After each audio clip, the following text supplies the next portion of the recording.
Kevin, your story is wild. I get to hear a lot of stories in what I do. Yes. And your book, it takes you on so many twists and turns. I felt like I was reading a screenplay. If your life was a movie, Yes. what would the logline be? Miles Davis has one of my favorite quotes, which is, "It took me years to learn to play like myself." Mm-hmm.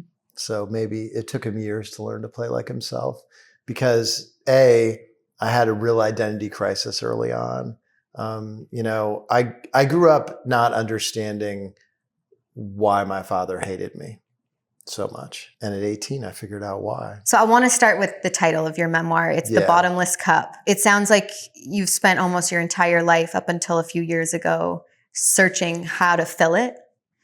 What was in your cup, or what wasn't in your cup at the beginning? Yeah, I mean, I've been a seeker for a long, long time because,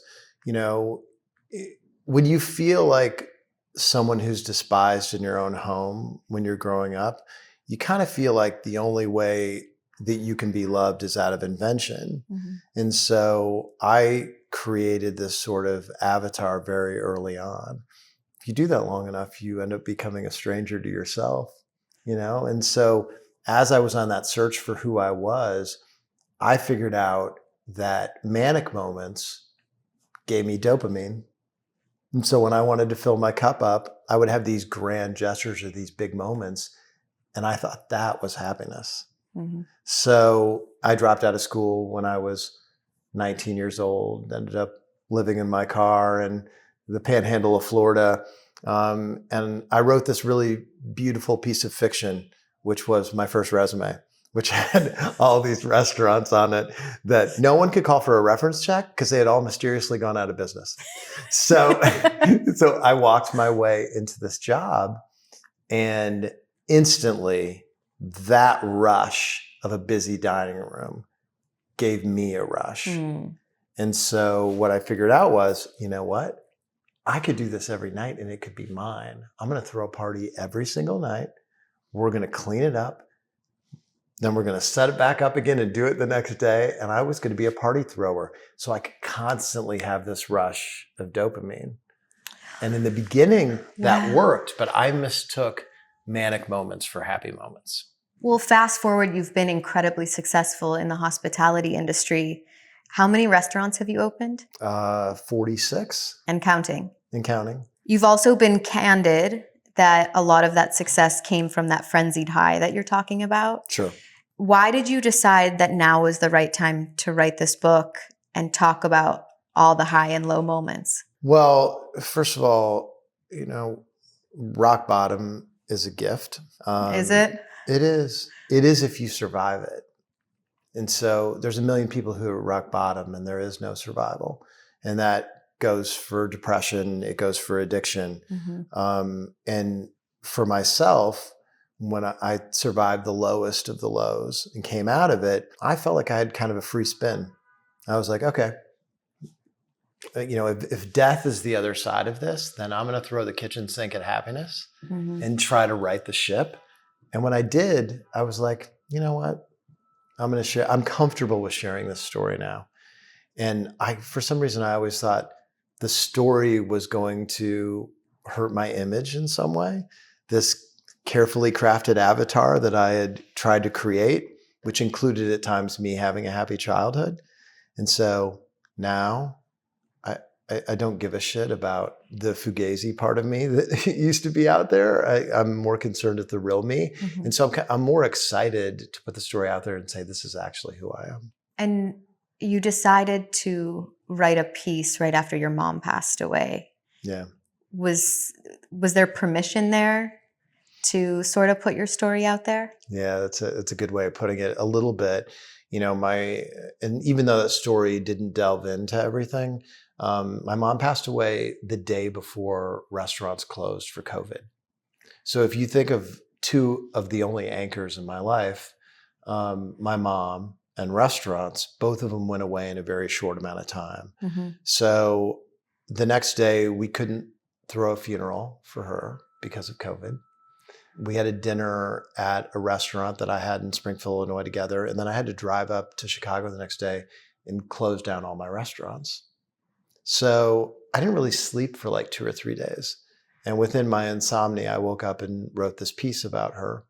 And I sent it to my publicist, who was also a close friend. And she was just like, hey, do you mind if I send this to Esquire? And Esquire ended up printing it, which sort of led to the book. Mm-hmm. And so there was truth in the story that I wrote, but I left a lot of parts out. And when a book agent saw that story and complimented me on it, he kind of said, hey, pitch me some ideas for a book. And I pitched him 3 or 4, none of which he cared for. And then he said, anything else? And I said, yeah, I have something, but it's pretty personal. And it was one of the first times, maybe the first time I had ever told my full story to a stranger. How did he react? He said, that's the book. That's the book. I don't even think I got it all out. He goes, this is the book. So we've been kind of talking around it. We've mentioned Avatar, pain, your mother, your father hating you. Can you start from the beginning? Sure. And just kind of share the broad strokes? My mom was one of 14 kids who grew up on a farm in Roscommon, Michigan. She was farm labor at age 6, beaten by her dad at times, sexually abused by a relative, horrific childhood by any standard. Got away to high school and said, I'm going to be valedictorian of this high school. I'm going to get a free ride to college, and I'm never going to come back to Roscommon, Michigan. And that's what she did. She got a free ride to Central Michigan University. She's very pretty. She sits down in the cafeteria that first week and she goes, I'm going to marry the first nice guy that I meet. Guy sits down next to her in the cafeteria. 4 months later, she's married to him. On her wedding night, he's screaming at her. And she's like, oh crap, I don't even know this guy. So they have a daughter. She's miserable. And she just thinks, man, these are the cards I've been dealt in life. Maybe happiness for me is not a worldly possession. Maybe I'm going to inherit it later in the afterlife. She answers an ad in the newspaper to write speeches and book travel for an ex-professional boxer who had become a motivational speaker. He's 51, she's 24. He's wildly charismatic. He's good looking.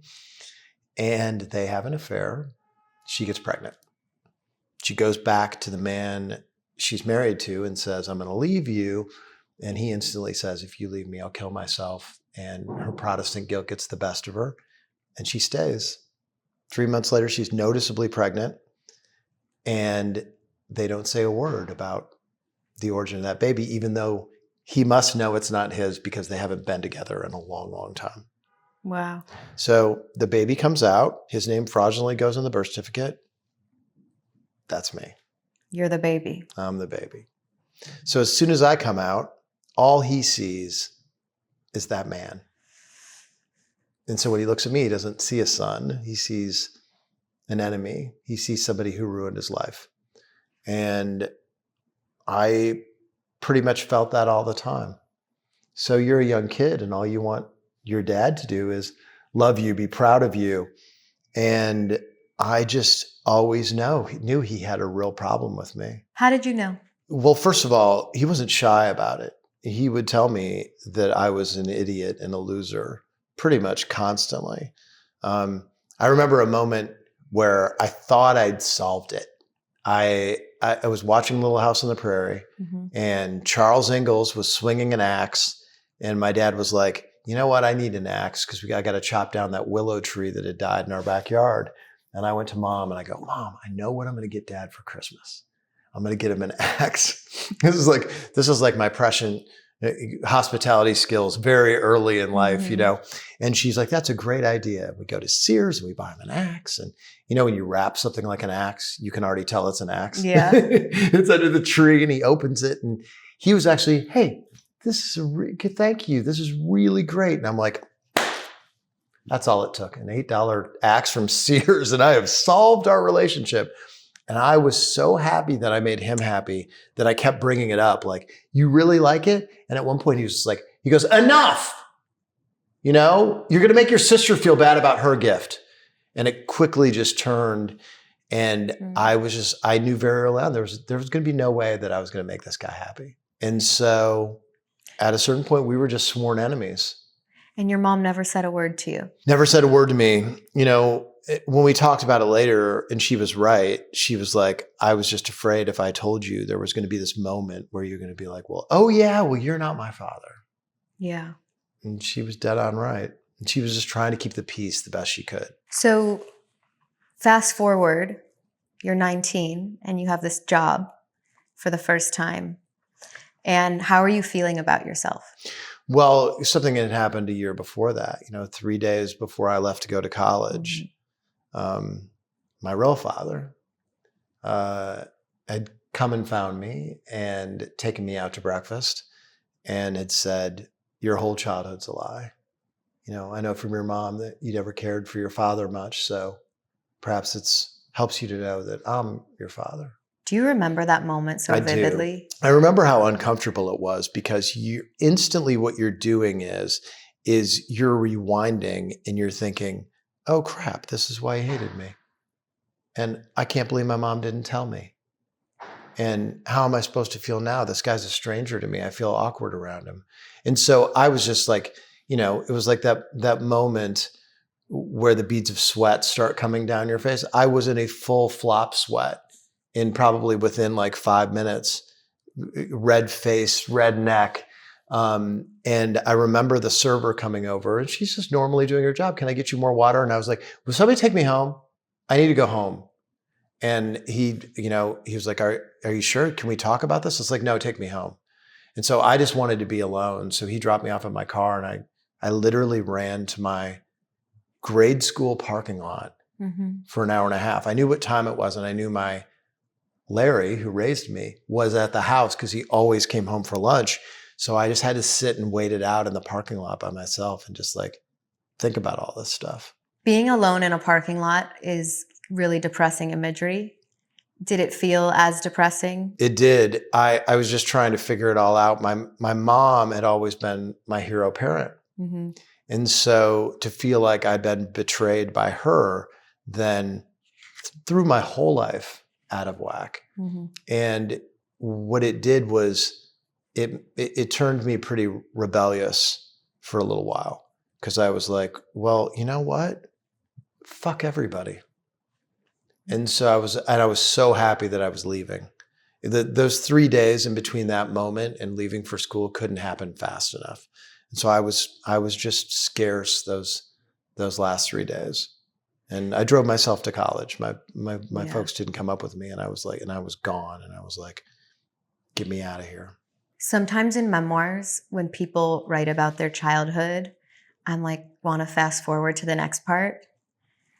Not your book. You write about your childhood so vividly. Do you remember or do you have any inclination of like the earliest seed of your childhood? What was the earliest seed of the person you became? I wanted peace in my house. I was a peacemaker and I liked to have a good time and I liked making people happy. And my house was the exact opposite of that. And it was also 700 square feet with a bunch of hard surfaces. So there was this, cacophony of arguing and, consternation constantly. And I knew that once people had food in their mouths and drinks on the table, that everybody would shut the hell up. Oh, wow. And so it would be like an argument would start between my mom and my dad or me. And I'd be like, hey, time for dinner. Let's go. Let's get some stuff on the table. Time for lasagna. And I would help in the kitchen. And I would just try to separate people and get to the dinner table. And our dinner tables were pretty quiet, people just eating as fast as they could. And I knew as soon as I got done with that, I washed the dishes and then I got out of there. So those seemed to be the most peaceful moments when we were sitting at a dining room table. Selling tomatoes door to door.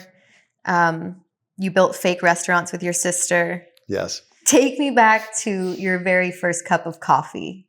How old were you when you had it? First cup of coffee? Yeah. I was 14 or 15 years old. You were? Well, I was intrigued by flavors of all types. So if I saw adults doing it, I wanted to try it and see what it was. And so you also get a nice buzz of caffeine. I didn't need any more energy than I already had, but that really put me over the top. So I was so fascinated by things that wealthy people did. I would watch Dynasty, and I'd be like, why is Alexis Carrington so fascinated with this caviar? What does it do to people when they put it in their mouths, you know? Interesting. And so, yeah, food was, even though we weren't eating fancy food, my mom had been a farmer, and we had a garden plot that the city of Springfield donated this part of land out by Sangamon State University where you could have your own garden plot for free. And my mom let me grow whatever I wanted to grow. So I grew tomatoes. And because we didn't have a lot of money, and I had these chili bowl haircuts and bad jeans and hand-me-down Goodwill clothes, I was like, I'm going to sell these tomatoes. So I, in my driveway, 10 cents, 15 cents, 20 cents, 25 cents. There's a picture in the book of me sitting at the end of my driveway. And the first time I ever sold tomatoes, I made $10. And I was like, Mom, you're not cutting my hair anymore. I'm going to the hair affair. I'm getting a proper haircut. You knew it was a bad haircut. I knew it was a bad haircut because I was getting teased. So there's this moment in my life where I'm not popular in my home. I'm not popular at school. And one of the things that I knew that I could do to change that was my own industriousness. So I got a paper route. I sold tomatoes, working at Hardee's when I was 15 years old. I always had a job and I always had cash in my pocket, all the way up to when I was 18 years old. I was the kid with the fake ID going to get kegs and throwing the keg parties. And my cake parties were organized, man. I had initials on the bottoms of my solo cups. So somebody would show up with their own solo cup. And I'm like, Scott, I don't remember you buying a cup for me. Let me see the bottom of that cup, pal. He'd be like, sorry, bro, here's $3. So I was just trying. If I had money in my pocket, to me, that equaled freedom. Mm-hmm. And I didn't like being poor. I didn't like not having any money. It made me feel trapped. And to this day, the jailed me is a bad me. Mm-hmm. And so if you want to look at why I was such a nomad when I was a kid, why I opened up my own business, why I didn't want to work for anybody, it all comes from these patterns that were built by that childhood. How long did you feel like that kid with bad jeans and a bad haircut? I think I did until I started having, a little bit of that always existed, but then there's a moment when, you get to go out on a date with a pretty girl and you're like, okay, maybe I've turned the tide a little bit. That's funny. I remember kissing a very pretty girl in high school and saying, hey, maybe things have changed a little bit. Maybe I threw on a pair of Levi's and made it all better. Yeah, Levi's and that haircut made it all better. That's fascinating. I'm still the same kid. The book reveals that your entire identity was built around this avatar that you made up to outrun the truth of your childhood. Yeah. You mentioned it earlier. Can you paint me a picture of who that avatar was? Because I get this very clear picture of who that kid, Kevin, was. I'll tell you an embarrassing story that's not in the book. Somebody from my fraternity at college happened to be in my hometown, and we went out. Instead of having him drop me off at my little tiny house, I had him drop me off at a house that was a block over that was bigger. Yeah. Because I had created this whole thing about who I was. You told people stories in college. I told people stories in college. There was no mention of like me hating my dad or what happened or my father not being my father or anything like that. I wanted to be a very, very normal kid. Normal kid, parents were successful. Here's who I am, and my fraternity specifically was filled with people that were very successful and knew exactly who they wanted to be, which made me feel even worse about myself, which probably ultimately led to me dropping out. Wow. One of my housemates at school is one of the most successful astronauts in history. So I remember meeting him and, he was an aeronautical engineering major. And I'm like, yeah, well, what are you going to do? And he's like, I'm going to be an astronaut. And you're like, whatever. There's been 400 of those, right? And one night, another one of my housemates was asking me, he's like, wait a second, you're pre-law? He goes, I don't think you're a lawyer, man. And I was like, I think you're right. I don't think I am either. And he's like, well, why are you doing that? And I don't know. Fear disguised as practicality. Yeah. And he goes, what do you really want to do? And I was like, man, it's kind of cheesy. And he's like, what is it? I was like, I want to own my own restaurant. And he goes, well, why aren't you doing that? I go, no money. I don't know anybody. just doesn't seem realistic. And he goes, Kevin, Mike thinks he's going to be an astronaut. I was like, touche. Yeah. But there were people in my school that were dreamers who were already manifesting who they wanted to be. And that type of behavior is contagious. Yeah. And so I was thinking, yeah, maybe I can drop out. And at a certain point, my real father was coming up to the University of Illinois, and he would just show up. I would get out of class and he would be sitting there like on a park bench. And then my mom took a job in the same town that I went to school and was commuting from Springfield to Champaign. And my father, who raised me, Larry, was also coming up there. And at one point, my head almost exploded. And I just one day took off. I was like, that's enough. That's enough of this life.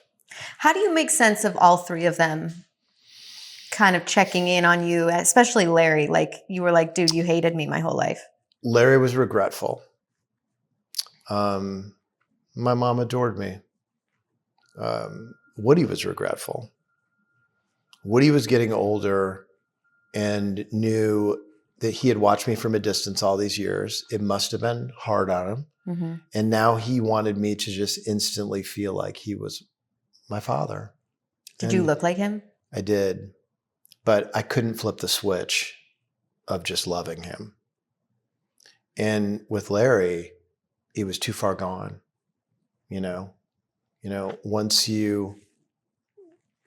Once you go through the things that I had gone through with him, this is a guy that, hit me in the face when I was 8 years old. I was like, there was no going back with him.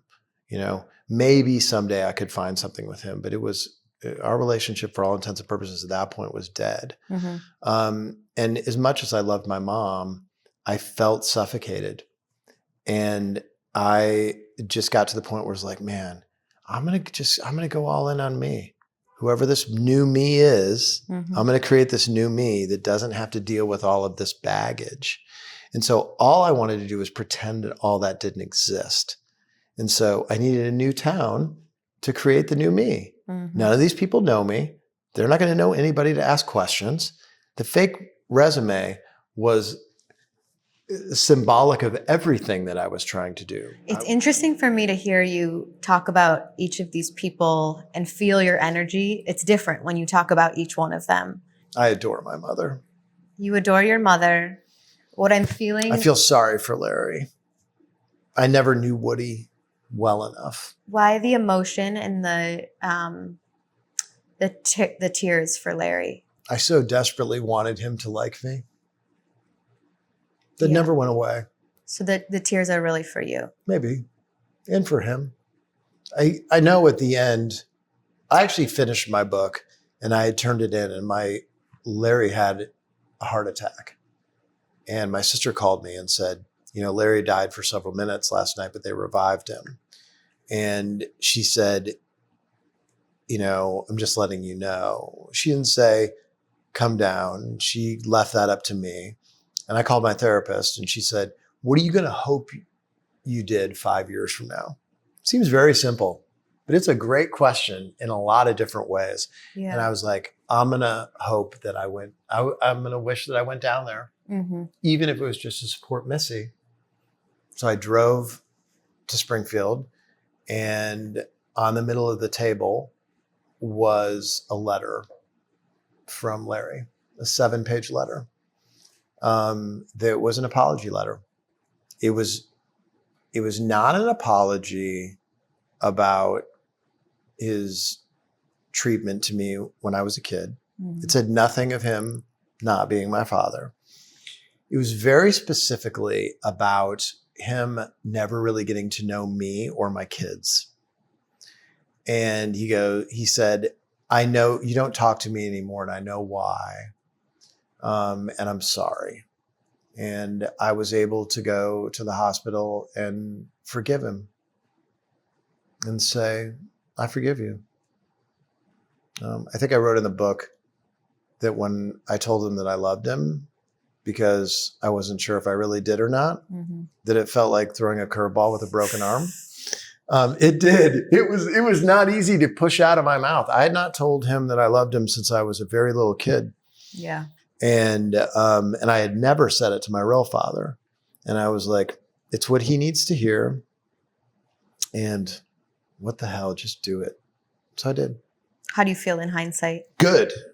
I'm glad I did. Yeah. I'm glad I did. And like 20 minutes later, Crazy Larry came out, and I was telling my sister a story about me running in the Tough Mudder and ending up in the medic tent.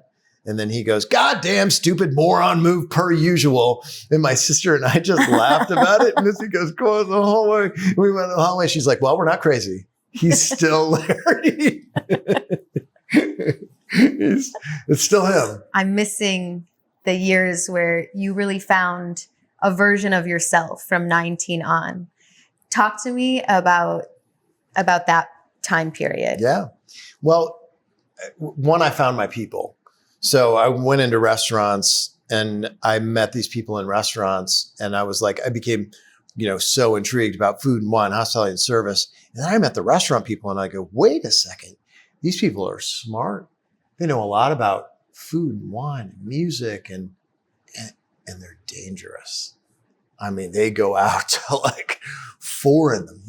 And I'm like, they're cool, man. I mean, like everybody else is boring compared to these people. So I was like, okay, I can hang with these folks. And so that was fun. Those first few years where I was saving all that money up, and like I met the girl that I opened up my first restaurant with, and I found my running buddies and friends. And yeah, and I didn't need to sleep much. So I would go and I would sprint hard on the dining room floor. And then I would go straight from the dining room floor to the bar, from the bar to the bed. And I'd wake up in the morning and I'd run 6 miles. I was a maniac. I was a total maniac. Were you experiencing highs and lows at this time? Yeah, I would still experience all the crashes. And so the running was part of like the crashes, because I would wake up and I would be hungover and I would feel like I wanted to die, and I would go run and I'd get some endorphins and I'd feel a little better, and I'd feel terrible till work. And then work would make me feel better again. And then as soon as I started to crash, then I would add some tequila to the equation, and then I would feel better again. And it was just like, and I was like, well, I guess if I just keep doing this for 40 years, I mean, what could go wrong? You felt like it was fine. Like you had found the potion. Yeah. I was like, oh, well, this is fine. This is not unhealthy. What's 5 to 7 margaritas a night between friends? I mean, it's like, and then that gets to be a little bit more. But I knew I was pretty good at it. And I instantly just... What made you good at it? I didn't have very good technical skill in the beginning, as far as, wine service or being able to talk about, terroir and what great wines were and the characteristics of the individual Pinot Noirs on the list. And I wasn't good at table maintenance, and I wasn't serving from the left side with my left hand yet. And all these technical skills that I had not learned, but I still got a ton of call tables. General manager was baffled by it.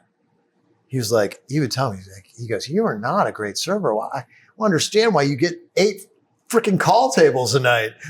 My emotional intelligence is good, and I was really concerned with people having a good time. Then I was able to catch up on the technical skill part of it. So as soon as that happened, I was like, okay, I can open up my own restaurant. I looked at the people I was working for. I was like, these people sort of know what they're doing, but I don't think they know what they're doing a whole lot more than I do. I think I can go do this. So I went and opened up a 6-table restaurant on the money I'd saved up with my girlfriend at the time. And we went to work. How do you look back on that time? Oh my God, it was just absolute and total chaos. And it was so poorly drawn up. I mean, we opened for breakfast, lunch, and dinner, and there was 2 of us, which means you'd get there at like 6 a.m. and work till like midnight. We dropped breakfast pretty quickly because it wasn't sustainable.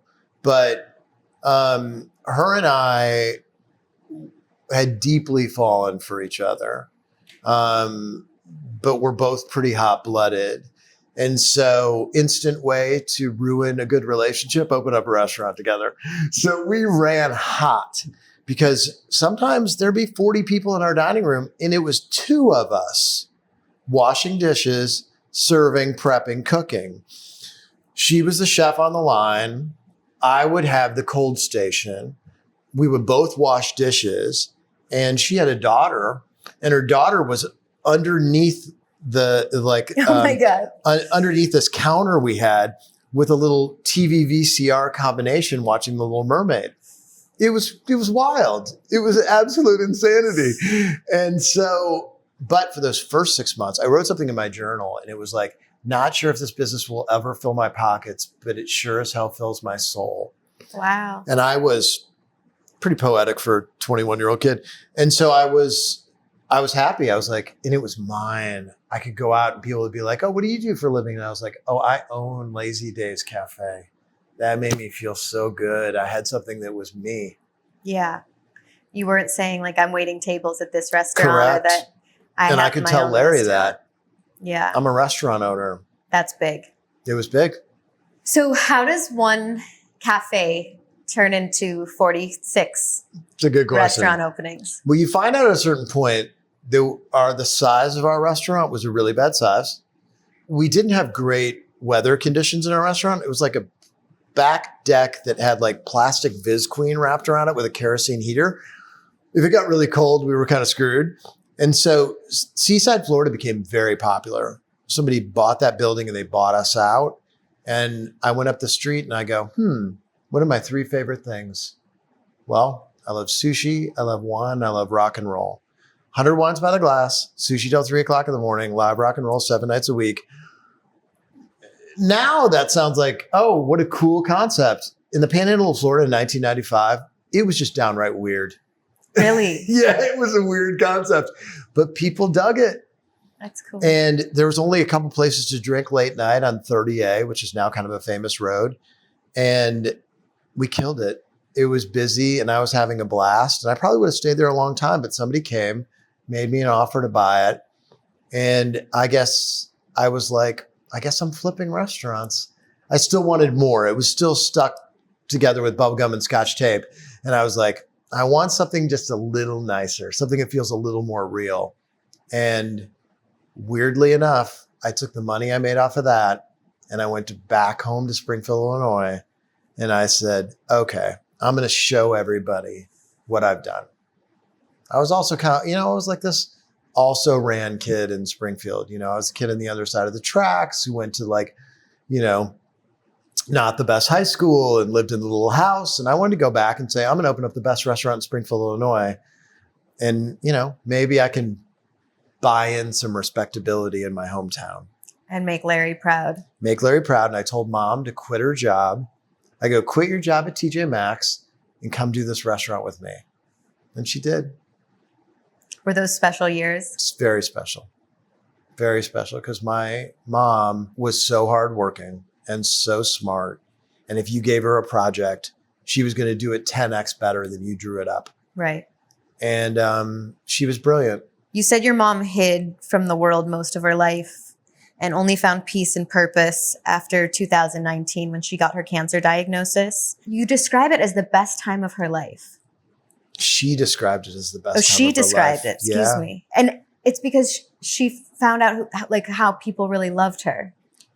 That's hard for me to wrap my head around. No, it's a heartbreaking statement because I interviewed her and I asked her, I said, Mom, what was the turning point of your life? She said, after I got diagnosed with cancer, I found out that people really loved me and weren't just tolerating me. Wow. And I was texting this back and forth with her and I cried. I just was like, Mom, God, it's so, she really did think that her whole life, that she was so hard to love.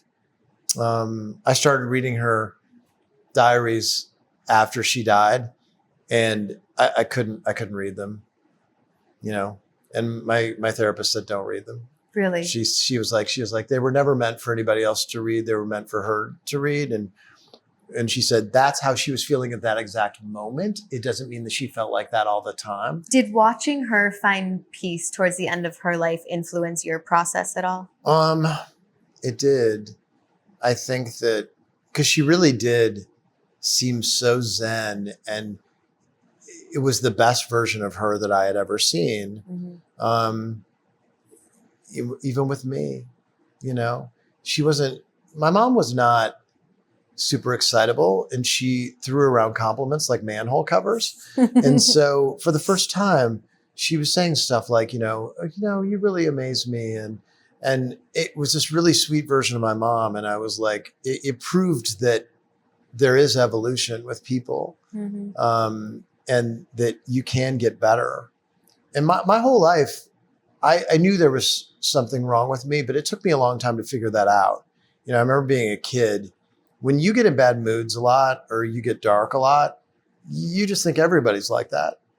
It's a Herculean leap to go from I'm in a bad mood sometimes to I'm bipolar.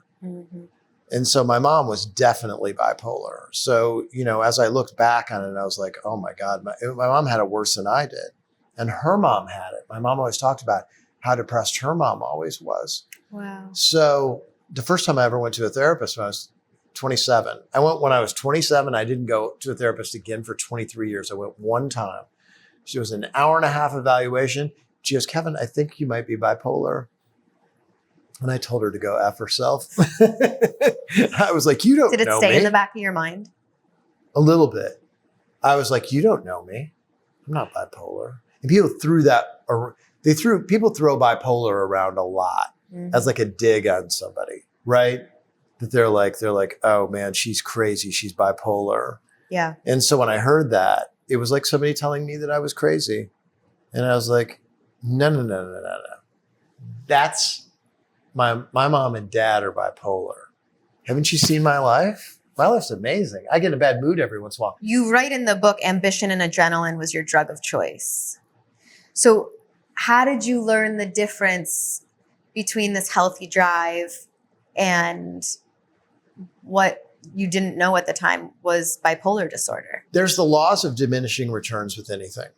And so every time I opened up a restaurant, had the big opening, it was like up here, and then it was here, and then it was here, and then it was here. And so I knew that wasn't giving me the same response that it used to. But then, when you're standing on a ledge in Los Angeles, getting ready to jump, you start to realize that everything you thought was true was not true. And that all the things that you had done didn't really mean anything. If you were miserable and sad and wanted to die and wanted to check out, and your life felt so bad that you were willing to leave your family and your friends and leave this earth, then pretty much everything that you were doing was probably wrong. It's a tough thing to think that all the stuff I've done all these years right now means absolutely nothing. And that was the rock bottom. And that was the gift. Do you think that's true? That it was a gift? No, that it meant nothing? No, not now. Yeah. Not now, because it kept me alive. So once the dust settled and I was able to look back on it, I was like, okay, first of all, 1, there's been a lot of great things that you've done in your life. 2, you have had a lot of really joyful moments that you helped produce. 3, you've done a lot of things that have helped people throughout your life. And you have provided a lot of beautiful experiences for people. And the problem was I just wasn't doing it in the right way. I needed to be a part of it again so I could, in a way that I could feel it again. I wasn't feeling it. I'd become numb. I wasn't feeling it anymore. So I've been an extremist my whole life. And so coming off that ledge, I was like, I'm going to throw the kitchen sink at happiness. If somebody's done it for happiness, I'm going to try it. I know. Because you had thrown in the kitchen sink on every restaurant, every project you've ever worked on. And this time you chose happiness. This time I've thrown it in myself. Yeah. I had done all this for business and all those things my whole life. And I'd done a bunch of superficial stuff, but I was like, the real work. What is the real work that I'm going to do?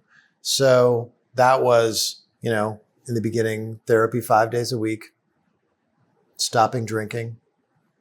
I stopped walking dining rooms and being around people for a series of months. Went to both my companies and both my C-suites and said, leave me alone for a while.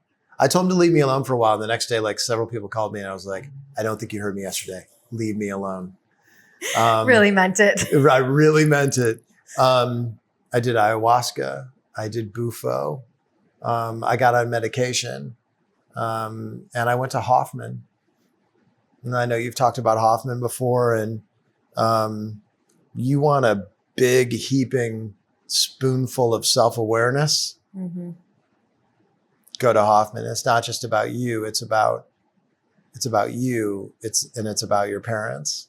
And this idea that 90% of who you are is because you either tried to emulate or rebel against a parent.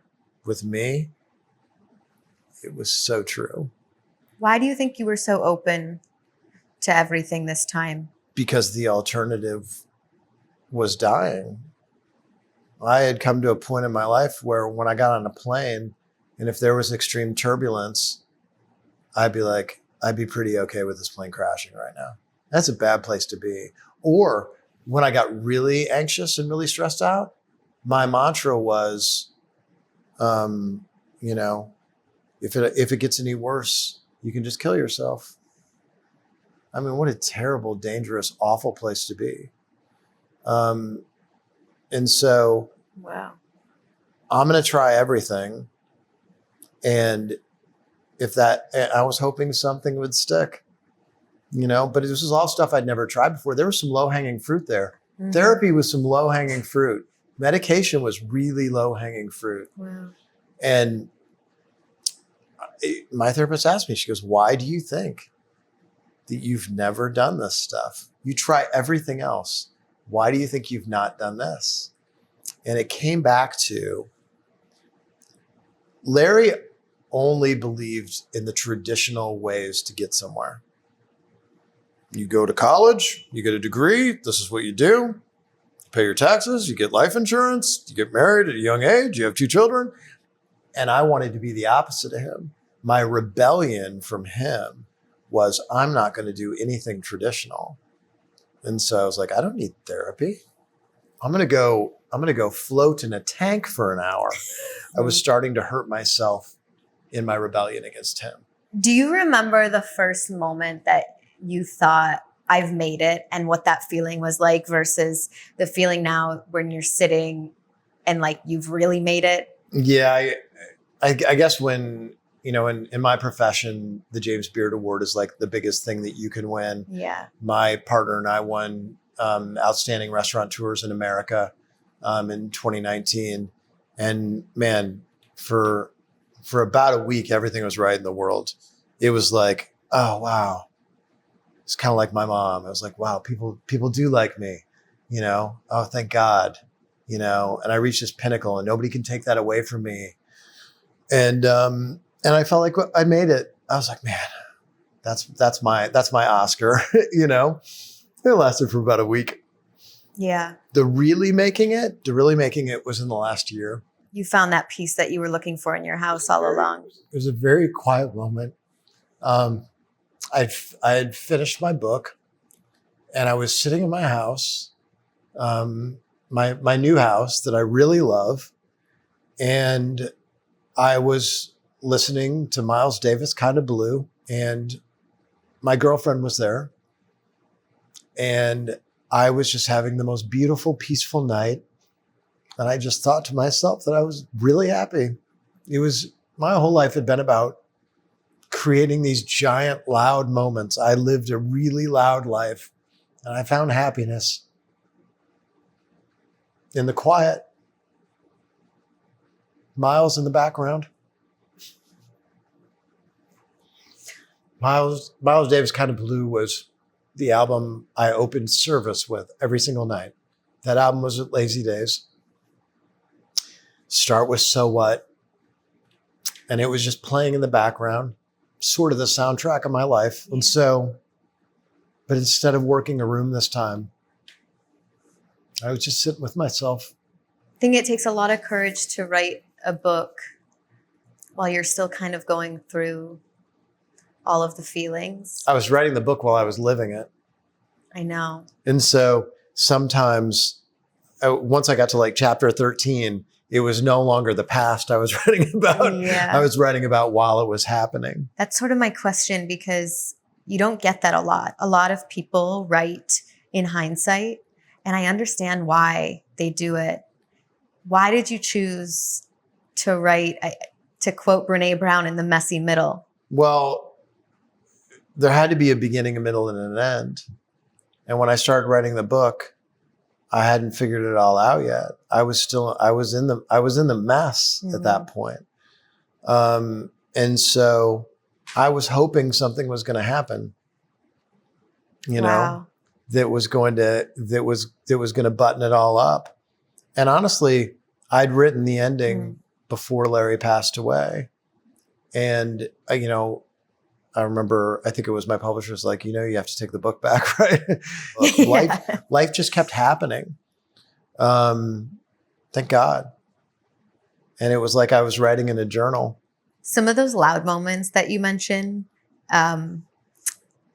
your life seems so rooted in connection, and you have such great stories. Can you share a story from your restaurant life that really means something to you? One of my favorites is at the Indigo Wine Bar in the mid-90s, a man, it was his wedding anniversary. And on his wedding night, his father had given him a bottle of 1961 Chateau Lafite. And so he came to me and said, hey, this is really special today. We're going to open this bottle. 61 Lafite's one of the most expensive and most renowned bottles of wine in history. 1929, 1945, 1961, 1982, the best years in Bordeaux. And 61, this is a multi-$1,000 bottle. The invitation to the wedding anniversary was a picture of the bottle. It represented his father being there that night because his father had passed away. So he brought it to me about 45 minutes before the party started for me to decant it. We were going to display it. He had a podium. We were going to put it on it. And I go to open up the bottle of wine and it's corked. He had stored it all these years and it was bad. And he cried in front of me. He couldn't believe it, like hysterically crying. And I was like, sir, what if I replace it with one of these bottles up here? And he's like, Kevin, these people are super wine savvy. They're going to know that this bottle right here is not that 97 Silver Oak. I was like, wait. I go, there's an old man here who has this incredible wine cellar, and he's so sweet and such a romantic. He goes, Kevin, I don't have the money to buy that. I go, just hold on a second. I call my friend up and he goes, hold on. Comes back. He goes, I don't have a 61, but I have a 66. I was like, I'll be there in a second. How much do you want for it? He's like, $100 cash money. Drive my car, race down there and grab the bottle of 66, $100 down, go back, decant that bottle. It's perfect. We rinse out the bottle of 61, pour it out, put it next to the decanter, throw away the bottle of 66. And right when I do that, everybody comes into the room. He pours wine for everybody and he tells this beautiful story about his father. Everybody's crying in the house. And then everybody tries the wine. And the whole chatter is about, this is the greatest glass of wine I've ever had in my entire life. And he comes over to me. He pours me 2 ounces of the wine and he puts his hands on my cheeks. He kisses me on both cheeks and he goes, you are a beautiful liar, young man. He goes, my father would have loved this story. And I completely changed the temperature of what would have been a disaster. And I was like, this is my purpose in life. I get to play a cameo role in people's lives, sometimes really big moments. And I'm that guy that comes in for a second and can steal the scene and then dart back out. And so then I became obsessed with finding those moments where I would dart in. I've never heard anybody put it that way. And I love that because we all have the opportunity to do that. You mentioned purpose. You faced homelessness, bankruptcy. You've dealt with being bipolar, divorce. And there's some trials that I haven't even named in that list. You've opened 50 restaurants and you've become a leader in the Independent Restaurant Coalition. People in hospitality idolize you. Like you say your name in hospitality and people's eyes light up. I'm not sure about that, but they do. Yeah. Those are some highs and lows. Yeah. What did the lows teach you about purpose? The lows taught me that if I don't protect and restore myself, that I'm not going to be able to restore other people moving forward. If that's really what I want to do, if my purpose is restoration, then I have to constantly set boundaries and set rules for myself that allow myself to be restorative. I'm the happiest I've ever been in my life right now, the second. Thank God. And so it still allows me to do some pretty great things when I have those moments where I know I can like dart in for a second. It's interesting for me to hear that you've never been happier, because you said it's actually never been harder to be happy. You said it's never been harder to be happy. Yes. I think that statement will resonate with a lot of people. Yes. I have a weird relationship with that statement, Kevin. Okay. And I don't know why I do, but I want to better understand. Okay. Because I think most people would agree with you. I got some hacks for it though. Okay. Well, one is I treat my pantry and I treat my social media feed the same way. Right. If I keep junk food in my pantry, I will eventually eat it. If there's Doritos in there, there is going to be some night where it's like 1:30 in the morning. I'll be like, fuck it. Give me the Cool Ranch Doritos. If I keep stuff on my feed that is bombastic or negative, or I keep it on there because I like to be outraged sometimes, I will carry that energy with me all day. And so I put both of those things on a diet. I only keep things in my pantry that I think serve me, and I only keep things in my feed that I think serve me. And my feed isn't just my social feed. It's also the people that I converse with and talk to on a daily basis. And so I challenge everybody out there to look at everything in their life, including the contagious behavior that they surround themselves by with people. I don't hang out with the exact same people that I used to hang out with, but fuck, I've added some real beauties in these last few years, man. And there are a couple people that know me only as the person that I am now. Oh, that's interesting. And so they don't have an expectation level set of me as the old me. What is that like? Well, I went a year without drinking. This is, I'm not drinking right now, but like when I first did it, and this is like maybe 2022, I went a year, and I decided to have some drinks because we had something to celebrate. And afterwards I went to a friend's birthday and they were pouring tequila shots.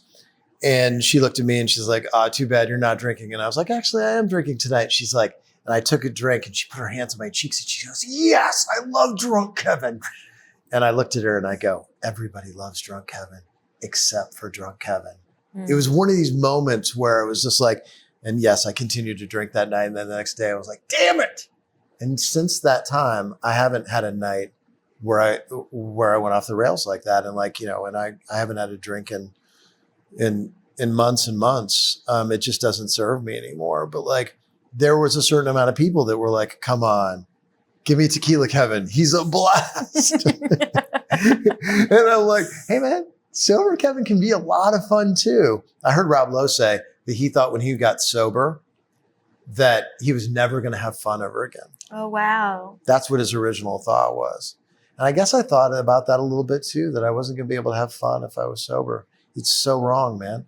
I'm having so much more fun in this version of myself than I did that old version of myself. So you say that your actual rock bottom is a supreme gift and that all the supposed rock bottoms before it were fucking pretenders. I love when I have to read people's quotes and they make me curse. What is the difference between a real rock bottom and a pretend one? Well, the pretend one is one that you go back and just keep doing the same behavior. Okay. So a lot of people have back problems. They go to the chiropractor. Chiropractor adjusts them. But the problem is they stand in a certain way or one leg's longer than the other. And so it just goes back to the same problem again. The guy adjusts you. And this is the whole financial model for chiropractors, right? Instead, how about get orthopedic shoes or really correct the problem or go get surgery or what have you? A lot of times with alcoholics or addicts, and I've listened to Dax Shepard talk about this before, that he has like 36 entries in his Alcoholics Anonymous book that were all the times he thought he hit rock bottom until he finally hit rock bottom. And so for me, I kept going through these moments where I felt like I wanted to die, or I had, suicidal ideation. Mm-hmm. And I would go back and do the same behavior. Then I'd feel okay again. I'd go back to the same behavior and I'd end up in the same place. I finally had to fix it at its foundation. Yeah. So if you're going through anything, depression, addiction, just general malaise and unhappiness, usually you have to go 20 steps backwards to go 50 steps forward. And most people aren't courageous enough to take that bargain. They're like, I already feel like crap and you want me to get worse?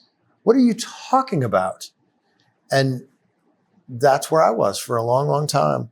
And then when you have a moment like I did in Los Angeles, I was like, if I don't really correct it at its core, I'm gonna die.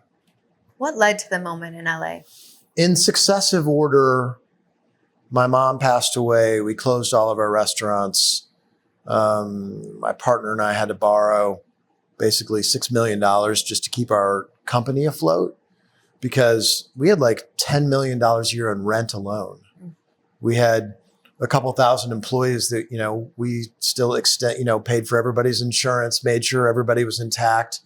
We were burning money at a rate that we were only going to be able to be open for so long. And then there would be like some government intervention, and then we would use all of that, and then it would start up again. Every day felt like I was going to step on a landmine. And then there were like little moments where it seemed like everybody was also turning their guns on the restaurant industry. Somebody wrote some terrible blog post about us, and I just couldn't handle it anymore. I just felt like my marriage was crumbling, and I felt like everybody was turning their guns on the restaurant business, and I didn't have my mom to call, and I didn't know if we were going to stay in business or not. And I was having a nervous breakdown. And I also didn't have my restaurants to go into that were a joyous place. The restaurants felt like fear. And so I was in Los Angeles. I'd had a bad meeting. We were trying to open up a restaurant there. We were in the middle of building a restaurant during the pandemic, and we couldn't even open it. And we were bleeding money. And I went and sat at the bar at the hotel and had like 15 drinks. And I woke up in the morning and I was terribly hungover and terribly depressed. And I just sat there and decided I was going to kill myself. I was trying to figure out which way I was going to do it. Sorry you were in pain like that. That's awful. Yeah. I was, and it's funny where the mind goes when things like that happen. First thing I thought of is, what's the saddest song that I can put on that helps make this progress go faster? Wow. Because I'd already decided I wanted to do it, and I wanted to feel as bad as I possibly could. Yeah. And I played that song on repeat for about 2 hours. And my saving grace was I stood on a ledge and I lifted my hands off of it to jump. And for the first time in 2 hours, my phone rang and it stopped the song. Who called? Nobody of circumstance. You mentioned 2 quotes in the book that help you heal that Yes. I really, really love. The first, can I share it or do you want to share it? Sure. The magic you're looking for is in the work you are avoiding. Yes. And the second is, everyone is responsible, but no one is to blame. How did those mantras help you move forward? Well, these both came later in life. One of my low points, somebody looked at me, and it was one of those where you kind of get punched in the face by somebody really giving you the truth. And they're like, Kevin, you can keep going on these like silly hiking trips and thinking this is healing you. But if you really want to be well and you really want to be happy, do the work, asshole. Who was saying that to you? I went on a hiking trip. And I had this like the gateway to therapy. It's a gateway to therapy. The ranch at Live Oak. It's actually a really great place. It's amazing. You should go. It actually did help me a lot. But I was on the mountain with a guy and I was telling him all that was going on. And he was telling me why I should do ayahuasca and all this stuff. And I was like, I don't know about that. And he's like, well, have you gotten therapy? And was asking me all these pointed questions, all of which I was saying no to. And he was like, bro, the magic you're looking for is in the work you're avoiding. And it was sometimes when somebody gives you a whole lot of truth, it pisses you off. That was one of those moments where it stuck with me for weeks. And he was absolutely right. And the other quote, I was never going to get anywhere if I didn't forgive these 3 damaged people and understand them a little bit. And so if you scratch under the surface of who Larry Boehm was an only child who's had a mom who ran her house with an iron fist and was very cruel at times. So all those years when he saw me, he saw Woody. And so when my father passed away, at the very end, I saw who he was and I had empathy for him. It took me a really long time. And I was with him when he passed. And we had a moment together. And I never knew Larry Boehm until the very end. And I don't blame him anymore. He's definitely a part of my story. He's definitely a part of why I became who I became. But I can look back and look at his patterns now, and it wasn't his fault. It was just the cards he got dealt and the cards we got dealt. Yeah. And then with Woody, I always thought that Woody got away with something. And so I look at all 3 of their stories now with a lot of empathy. They were all doing the best they could. And they didn't always show up in the best way, but I haven't always showed up in the best way either. What would 8-year-old Kevin think about your life today? Oh man, I think he'd be super proud of me. I always think kids sort of have these visions of what their life will be like. And the differences of how they play out are really interesting to me. Did you think this was going to be the path? Well, first of all, going back to your 8-year-old question, it depends on what video you showed 8-year-old Kevin. You could show him the highlight reel of all these years and he'd be like, wow, it's so amazing. Or you could show him the low light reel and he'd be like, what the heck happened, man? Yeah. He can watch the whole reel now. Before it's just selected moments, you know, pick which one you want to look at, the high Kevin or the low Kevin. I like it that I'm more of a coaster now, that I'm like, you know, I'm a lot of 7s and 7.5s, and that's just fine. It's okay. Yeah, it's fine. If there was a line from your memoir that outlived you, what would you want it to be? Everyone is responsible, but no one is to blame is a good one. Yeah. Like, I think we live in a victim society a lot of times. I think that being self-critical is super important. I think most people think that they're a good person, but I think that most people aren't self-critical. And so you really want to take a good look at yourself and who you are and who you've become. And I think you got to poke holes in that all the time.